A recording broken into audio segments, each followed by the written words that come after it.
विपश्यना एक सत्य विशोधन की यात्रा है जो बंद आंखों से की जाती है।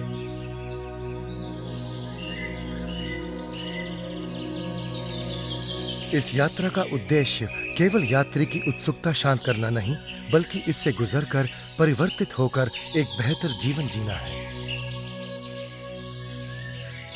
विपश्यना का मतलब है विशेष रूप से देखना, यथाभूत सत्य को उसके वास्तविक रूप में जैसे है वैसे देखना। ये एक पुरातन साधना विधि है जिसे सिद्धार्थ गौतम ने, जिन्हें हम आज बुद्ध के नाम से जानते हैं, 2500 वर्ष पहले ढूंढ निकाला। इस विद्या के द्वारा हत्यारों के संत बनने और क्रूर प्रजा पीड़कों के आदर्श शासक बन जाने की बुद्ध के समय की अद्भुत कहानियां मौजूद हैं।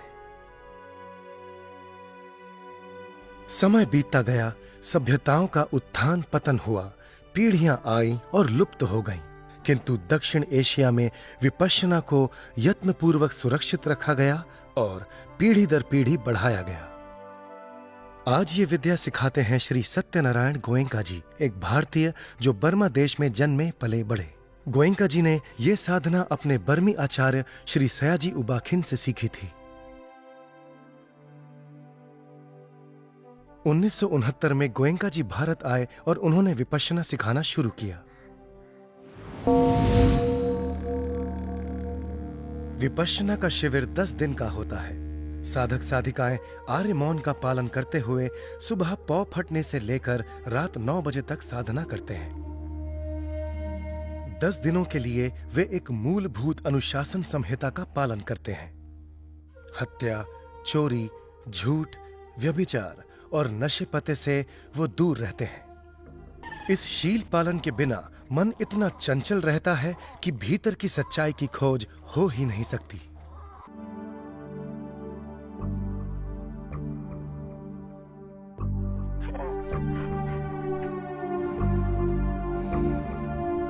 सबसे पहले साधक को अपने सहज स्वाभाविक सांस के आवागमन पर ध्यान केंद्रित करने के लिए कहा जाता है। जैसे सांस आ रहा है तो आ रहा है, जा रहा है तो जा रहा है। जितनी देर तक हो सके उतनी देर तक ये सजगता बनाए रखनी है। सुनने में तो आसान है, पर करना उतना ही कठिन।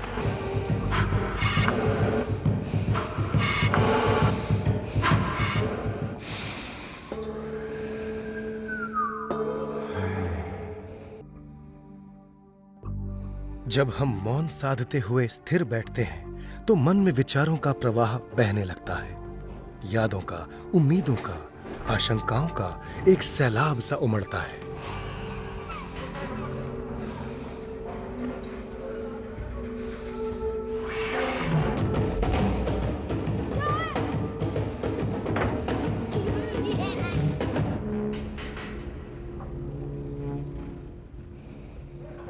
तीन दिनों के परिश्रम के बाद मन शांत होने लगता है। विचार दुर्बल होने लगते हैं, जैसे कि बिखरते हुए बादल। नासिका के नीचे होंठ के ऊपर वाले इस छोटे से हिस्से पर इतनी लंबी देर तक मन टिकाने की वजह से मन इतना तीक्ष्ण होने लगता है कि सूक्ष्म से सूक्ष्म सांस को भी महसूस कर लेता है। फिर यहाँ कई एहसास उत्पन्न होते हैं, जैसे धड़कन, फड़कन, खुजलाहट, गर्मी, दबाव और अन्य नैसर्गिक शारीरिक संवेदनाएं, जिन्हें हमने पहले कभी इतने स्पष्ट रूप में महसूस नहीं किया। तभी कोई जाकर विपश्यना करने के योग्य बनता है। Hello, my name is Elizabeth. I'm from Moscow. Here on Vipassana, I'm first time in my life. First time it was in the Academy Hamagiri many years ago. Then 2 times I was in Bali to did Vipassana. And this time I came here after 10 years. This is Hama Sarita. This is an amazing place, very nice and beautiful. So what I want to tell about my experience, it's always wonderful experience. Every time when I go to Vipassana, it's always wonderful experience. Because I think the most of important to feel happiness in your soul and your heart. So, and I want to tell all people, please find 10 days for yourself, even one time in your life, and you will get an amazing experience. Thank you. My name is Polina. I'm from Russia, but I'm currently living in Egypt. It's my first time in India and my first time in Vipassana. And now we in this beautiful, as many others already said, beautiful center, Dhamma Sarita. I'm very happy. You can see it all over my face. I can tell you that Vipassana is changing your life, but not the way you think it can change your life. It doesn't do any miracles. It doesn't do anything like visible, but it changes something inside of you and you just feel it, and there is no word to describe it like better than like just to trying to embrace it, you know. So after these 10 days I can just tell that I feel right now in this present moment that I'm the most happiest person in the world. Thank you so much. शरीर में उत्पन्न होने वाली संवेदनाओं को प्रतिक्रिया बिना तटस्थ भाव से जानना ही विपश्यना साधना है। जब भी कोई शब्द, रूप, रस, गंध इत्यादि का शरीर के साथ स्पर्श होता है, वहीं तुरंत संवेदना उत्पन्न होती है। इस साधना विधि में शारीरिक संवेदनाओं को ही महत्व दिया जाता है, क्योंकि ये चित्त और शरीर को जोड़ने वाली वो कड़ी है जिससे मानव स्वभाव को समझा जा सकता है। विपश्यना द्वारा हमें समझ में आता है कि हमारी मानसिकता, व्यसन, विकार, सुख, दुख इत्यादि बाहरी दुनिया की वजह से नहीं है। बाहरी घटनाएं तो सिर्फ हमें संवेदनाएं देती हैं, और इन संवेदनाओं के प्रति राग और द्वेष की हमारी प्रतिक्रिया ही हमारे कर्म और मनोवृत्ति की जिम्मेदार है।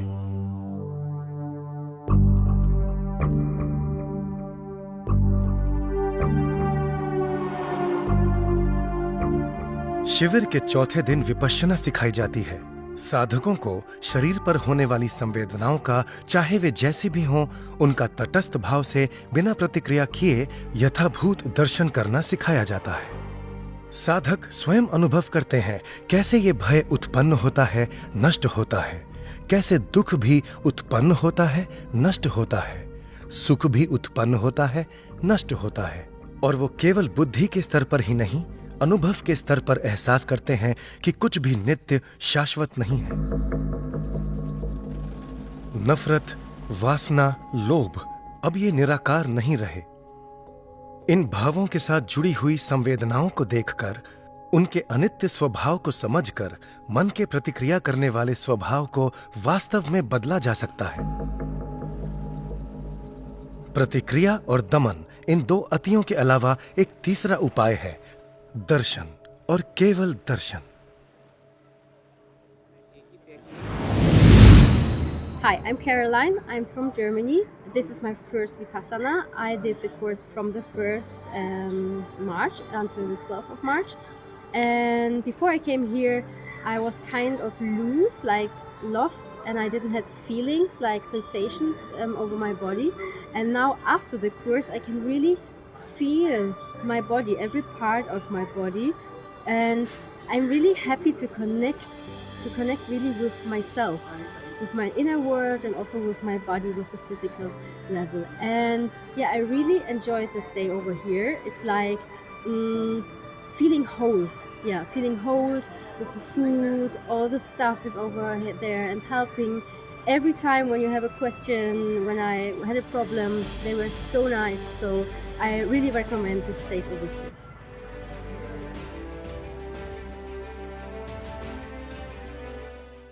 ना पार्वताबाई भगत. तर सर्व इथं सोय, लय चांगलं जेवण, चांगलं काय इथले उपासिका उपासक एवढे चांगले. खूपच मला आवडलं, खूपच. माझे 2-4 इथं 4-5 शिबिर झाले आणि मला सर्वच मला आवडलं. जेवण खावण सर्व गोष्टीची सोय एकदम. मेरा नाम अनीता मंगानी है। मैं 8 साल से विपस्सना कर रही हूँ। मेरे 10 डेज़ के 16 कोर्स हो गए हैं और 3 सटी पठान, 6 सेवा और 20 डेज़ के 2 और 30 डेज़ का 1 हो गया है। और मुझे बहुत अच्छा लगता है और बहुत लाभ मिले मुझे विपस्सना में आके। और यहाँ पे सब कुछ अच्छा है, एकदम नियमों के अनुसार होता है सब। खाना भी बहुत अच्छा है, सब इतना ध्यान रखते हैं, सेविकाएँ भी बहुत ध्यान रखती है। मुझे बहुत अच्छी फीलिंग मिलती है। बहुत दुख निकले हैं मेरे इस लाइन में आके। मुझे ऐसे लगता है कि बस मैं यहाँ ही आके रह जाऊँ। मेरे को मतलब यहाँ बहुत अच्छा लगता है। मैं मतलब बता नहीं सकती हूँ, एक्सप्लेन नहीं कर सकती हूँ कि मतलब कितना अच्छा मुझे लगता है। मतलब ये विपस्सना के कारण आज मैं हूँ, विपस्सना के आधार पे मैं खड़ी हूँ। मुझे नहीं तो बहुत दुखों से गुजरी हूँ मैं, और अभी विपस्सना का सहारा मिल गया है तो बस मेरे कोई पुण्य कर्म होंगे ऐसे जो मैं अच्छी मतलब ये रास्ते पे आई हूँ। सबका भला हो, सबका मन।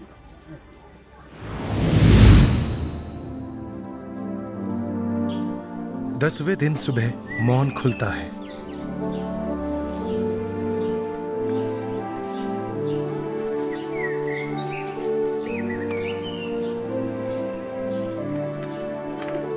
इस खास दिवस पर पता चलता है कि ये कितनी लंबी यात्रा है।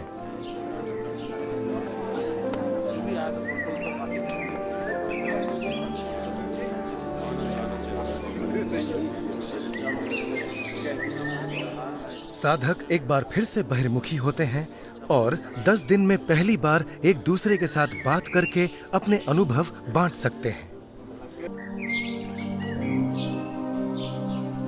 इस देश में इतने विभिन्न तबकों के लोगों का सम्मिलन और आपसी मेल अकल्पनीय है, लेकिन इस खास दिन पर सभी दीवारें तोड़ दी जाती हैं।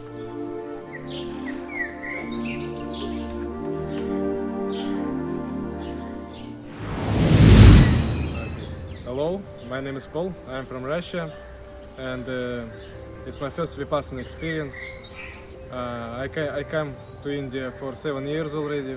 I'm living and working here for half a year, almost every year. My friend told me about there is such practice, such spiritual practice like Vipassana, and recommended me to go and try. And after these 10 days of Vipassana, I feel so happier, so lighter. It was great experience. You should try. Yeah. नमस्कार, मैं नासिक से यहाँ खड़ावली Vipassana centre में आया हूँ। ये second time 10 day course करने के लिए मैं आया हूँ। फर्स्ट टाइम अच्छा एक्सपीरियंस रहा। कुछ लाइफ का सोचने का तरीका थोड़ा चेंज हुआ था, अच्छा लगा। सोचा और कुछ बातें और क्लियर कर लूँ, इसलिए सेकंड टाइम आया हूँ अभी।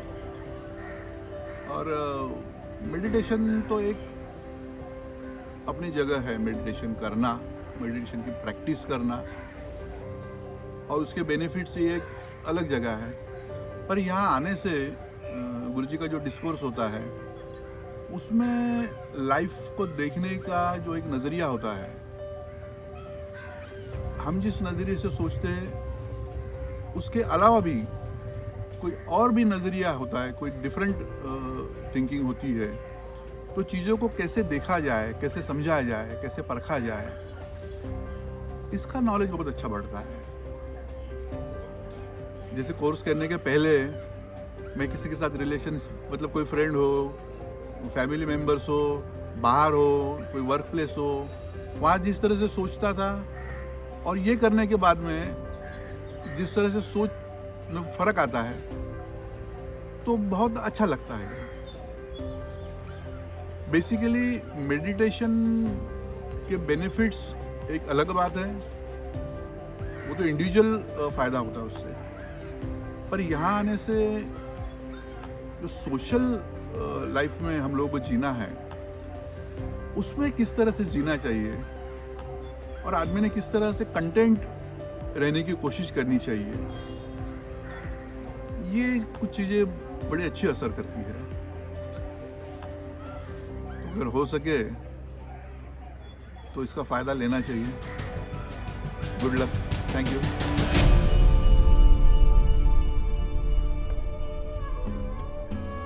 Handadani Bhikkhave Amante Shiva. And he invites him just before he passes away, the last words, that invaluable heritage, invaluable gift from him. Vai Dhamma Sankhara Apamadena Sampadeta Vai Dhamma Sankhara. All the sankharas are anicca, anicca, anicca. Whatever arises is bound to pass away. This is the truth. This is the law. This is nature. This is Dhamma. This is the reality. Keep on realizing this reality. Dhamma is not for just 10 days. It is for the whole life. Every moment of a human being is so precious. Make use of it for your own good, for your own benefit, for your own liberation. and for the good and benefit for so many others, so many others.